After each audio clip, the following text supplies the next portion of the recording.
What is up, everybody? It's Josh here again, and today we have an Icarus Week 147 update. This week we get an update, a huge update to quality of life improvements with the field guide update, adding items into the field guide. We also get some new bobbleheads you can see behind me, and some news of the Null sector coming to the experimental branch next week, and so much more. So much good stuff. Let's get into it, shall we?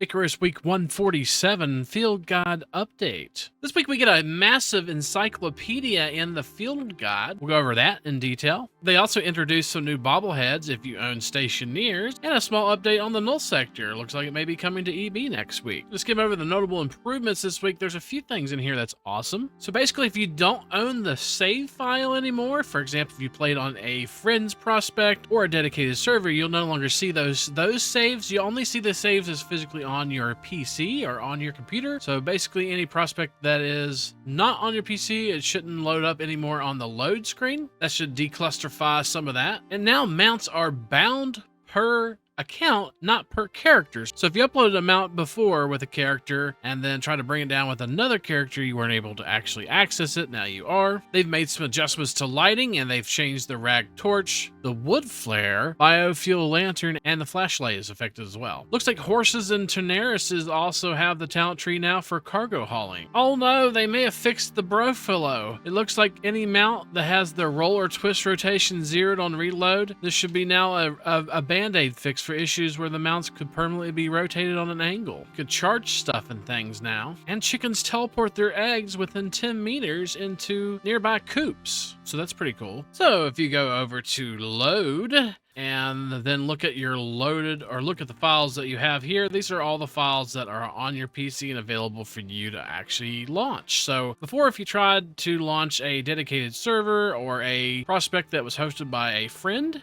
or something similar to that, then all it would do is make a sound and you wouldn't be able to load. That's a pretty neat change that they added. Only the things that you can actually load are here. No! Welcome back to the vertical, Brofilo. We shall rename you, though. We're going to have to rename you now because you're not broke anymore.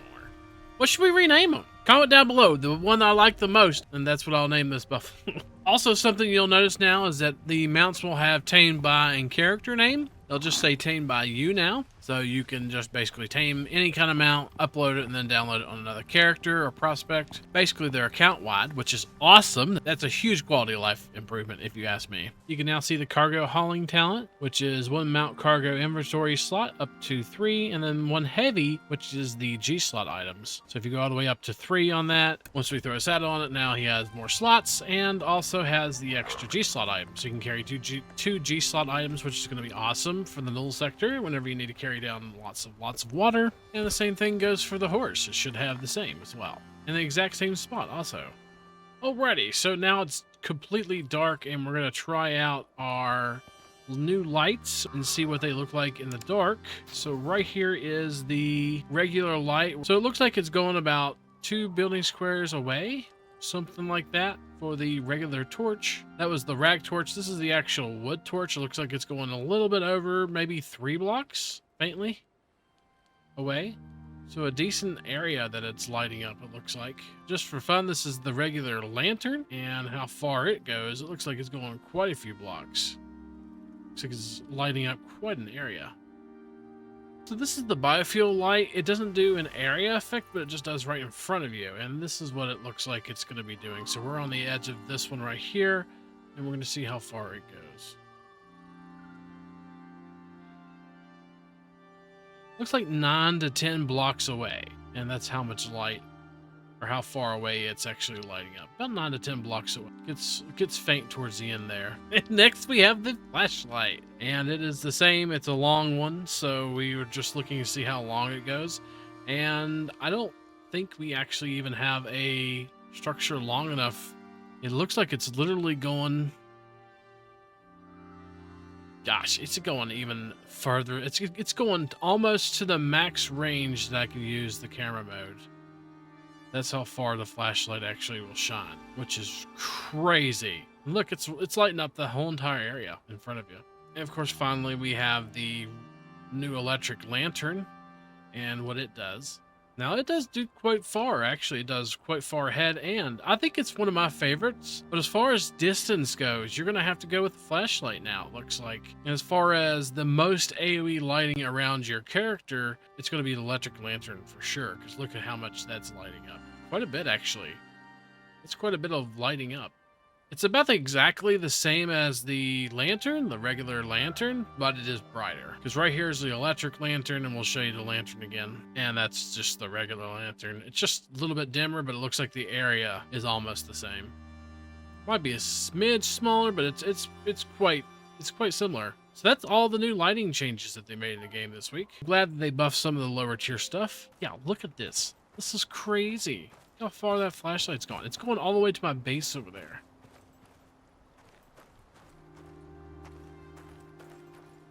There's the biofuel definitely don't do that. It's not that great. But this flashlight, my God, it's like a little mini spotlight, honestly. Might be a little too much. I really freaking hate chickens in this game. I really do. I mean, I just put 2 brand new chickens up here and this freaking enclosure. And of course, this enclosure is not enough. They just walk right over top of it. Can't pick them up. Oh, no! Oh, look, now I can carry it. Huh, I can't carry it when it's alive, but I can carry it when it's dead. Go ahead. Go. Have they shown that? Okay, y'all haven't laid an egg yet. You need to lay an egg for the people so I can show them that you can lay eggs in this stuff now. Come on over here. Lay eggs. Don't you go over the hill.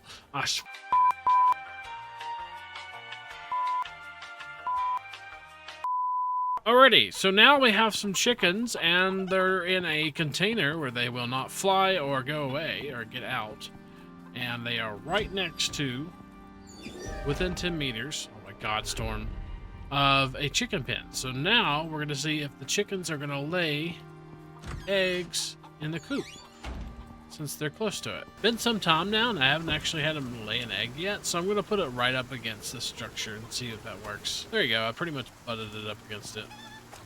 Let's see if it lays egg. We still have the unreachable debuff, but they should be well within 10 meters away in that pen right there. Oh, and it looks like the chickens have now laid eggs in there. So they have laid eggs inside of the coop now. It is unreachable, but it is close enough for them to lay eggs in. So that's pretty neat. As long as they're close to, or they can get close to the little shelter there, or the coop, then it looks like they can lay eggs in there. So that's mostly it for the notable improvements. This week we also get the new field guide update to items. So it's been updated to include a new items section. This is basically an encyclopedia for all the in-game items, and showing where they're crafted, and what materials you need for them as well, and what they're used for. Also, what other recipes require them, and what stats they have, and what stats they belong to, and their social security. I mean, you hit J by default on the keyboard to bring up the field guide in-game. And of course, any future items added in the game will go into this new field guide. We're just going to hit J, and that's going to bring up our new items section that we can access on the Prospector field guide. And look at all these options available. You've got tools and melee, and it shows every single tool and melee weapon that's in the game currently. And if you go to click on one, for example, if you wanted to know how to get the Inaris Knight Pickaxe, it shows you that it's a workshop item. Shows you its stats and all that good stuff. Let's say if we wanted to figure out how to make a titanium tool, we'll go with titanium and click on, oh look, here's ingot. Let's go for a titanium axe. So to make it a titanium axe, you'll need carbon fiber, epoxy, steel screw, and titanium ingot. It's part of this set, so these are all the different titanium items, and you can click on these and it'll show you what mats you need for that one as well. So if we wanted a knife, it'll show the knife. If you want a pickaxe, it'll show the pickaxe. It also shows where it's made at. So it's in the foundry right here. That's where you make the titanium tools at. And what attachments can go on it as well, and what this attachment can go on. Pretty intricate, actually, and it also shows you where you make the attachments at, which is in the alteration bench, and what its mats are. A stone knife, made in your character, and shows what the mats are, and shows what other items can be made that are similar to it.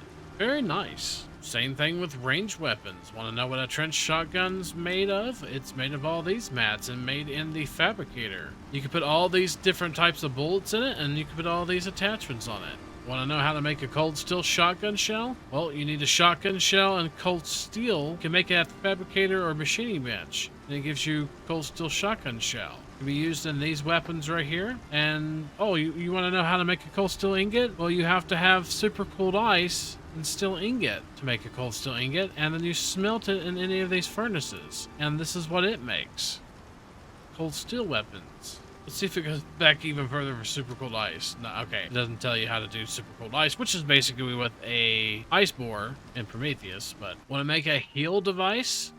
You click on the heal device. It shows you make it at the fabricator. And it takes electronics, gold wire, steel ingot, and copper wire. So this is pretty neat. If you click on the ores, you can go to all the ores, which is located right here. It'll actually, if you click on aluminum, for example, it'll show you what aluminum looks like and what aluminum deep vein looks like, and gives you the recipes for it, and shows you the noxious crust, and of course Prometheus, the organic residue cleaner, and then 5 aluminum ore to craft that in Prometheus. And then of course you can buy it on the workshop as well. Everything leads into each other. There's a million things in this game we can go over, but that's really neat that it gives you visuals of the ores. You got foods here as well. For example, if you're looking to find a black wolf tooth and you don't know where to get it from, you can search it, and look, it's an alpha hyena carcass gives it, and a wolf carcass apparently. So yeah, and then it makes these weapons. We're not gonna go over everything, but there's a lot of different things in here. Want to know how to get strawberries? Then it'll show you. You can get strawberry seeds, you can get the farming packets from the workshop packs. It goes into all these different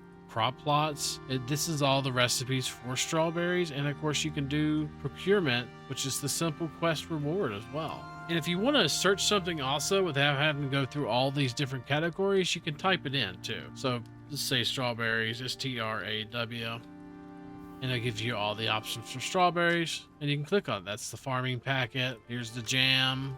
Shows you where to make the jam with strawberries in glass jars in the kitchen benches. Really neat stuff. Like for example, if you want to see the bronze scorpion statue, made the decoration bench. Raw chicken comes of course from chicken carcasses, and it can make all these. So many cool things, so many different things you could do. You could kill them, and then of course you can harvest them, it looks like. Want to figure out how to do electricity? Go to resource networks, then click on any of these. So for example, want to do biofuel? This is how you do biofuel. It shows you exactly how to do biofuel and how much biofuel it gives whenever it's placed in the composters. All the items that use biofuel, and all the items that store it. Here's electricity. All the items that do electricity or take electricity. Related devices. Okay, that makes more sense. And then all the items that use electricity in the game. All the items that store electricity. So if you're new to the game, this is an amazing tool to help you kind of learn things. So if you come across something you don't know quite a lot about, all you need to do is just hit J.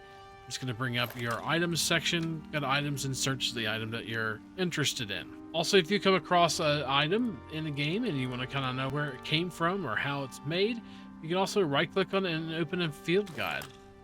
And they'll open up the field guide and show you exactly how it was made and where at. For example, this glass, we'll right click on the glass and open a field guide.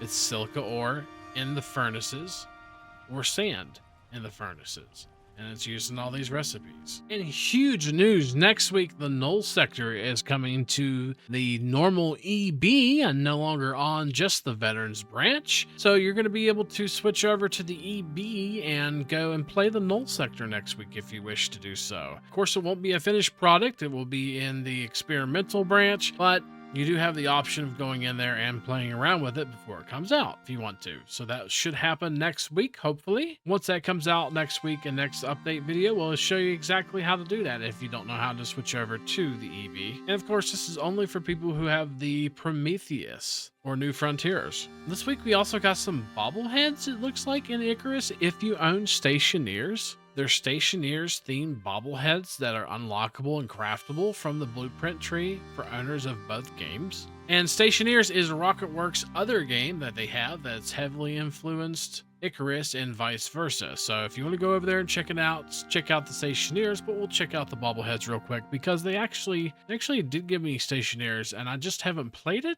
But I do have the game, so I should be able to make the bobbleheads for you guys. So we're going to go over the Stationeers unlock here in the tech tree. For some reason, it's lagging really, really bad. But in the decoration bench, you can make the Stationeers bobblehead. And that's if you have the little DLC right here. It seems like it's lagging really bad whenever I try to hover over it, but whenever I don't hover over it, it seems like it's just fine.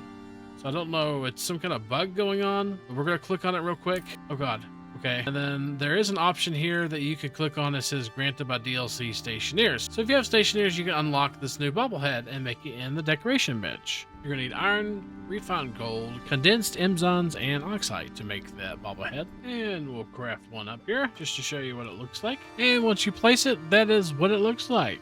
Looks like a giant head, stationeer's head. Looks like it may glow as well in the dark, maybe. But yeah, that is the new bobblehead. And it looks like there are two options, actually. That is the first option, the orange option, then you have a white option as well, which is right there. So that is the white and orange version. So you hold R as in Randy, and you get the variation for that as well. And next week, we're getting a small quality of life improvement, as well as them releasing the Null sector into EB, or experimental branch, next week. So that's what we're getting next week. They say support makes their updates possible. Guys, if I had to sit here and say which ones that you should buy, and I say you should support these developers, definitely get Prometheus. Is probably going to be one of your favorite maps if you haven't got Prometheus yet. Highly recommended to get Prometheus. The Pet Comfort is pretty cool. I enjoyed the Pet Comfort DLC. The other ones, they're okay, but you can get the complete set, looks like, for 150 bucks. It's Icarus and everything else. If you want to support their work, you go ahead and do so, but the ones that I mentioned, I would highly recommend those. You get a lot of value from those DLCs, so. We're going to tickle the change log. Other than what we've went over and like a ton of field guide things, that's pretty much what the new content section is, so we'll switch over to the fixed section. Looks like the trail beacon icons no longer show on the compass, and they may have optimized a few 4K textures to reduce video memory consumption. Looks like they also made some changes to the standard fireplace and gold deco fireplace and how much they light up as well. Oh, it looks like whenever you wave in first person, you should actually see it now. It looks like they've reduced the weight of several aluminum deployables and building pieces. We'll go over these in a minute, but they've also added a option to copy your player coordinates to the clipboard from the main menu. It really does look like it actually lights up a little bit more. So definitely increase the strength of the flame on the fireplaces there. Got this fireplace here. We're gonna go ahead and light it up and see how much light it actually gives out now. Turn our light off here, and wow, that actually looks pretty good. I think that's a little more than it used to. And to access the coordinates, you're gonna go and hit escape, and up here you're gonna see this little option right here, which is copy player location to clipboard. And what does that do, you may ask? Well, there's really not much you could do with that, but it is there. I guess we could paste that right there and put it in chat maybe, and well, I guess you really can't figure out where coordinates are, but I guess you can kind of guess where they are now. Next to your revision number, you'll see this option right here, copy player location to clipboard.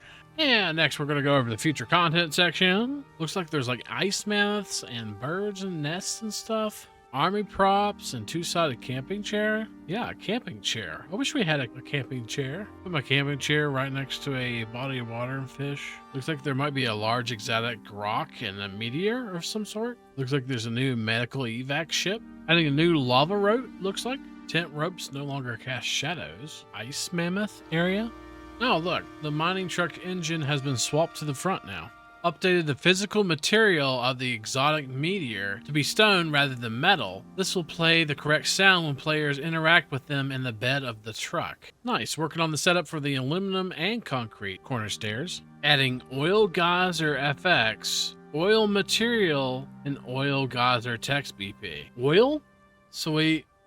Oil for vehicles maybe? Adding Scyther tadpole fish setup. Physics and other LOD. Adding building curved concrete, wall curved concrete, all meshes and textures. Once they release curved buildings, we'll do a new build video. Adding Great Hunt's feature level and DLC package data. New oil geyser material behavior in FX. Working on concrete curve. Hook up rock golem gun mesh. LCM map blockout. Swap textures and material. And they're talking about cave bats here.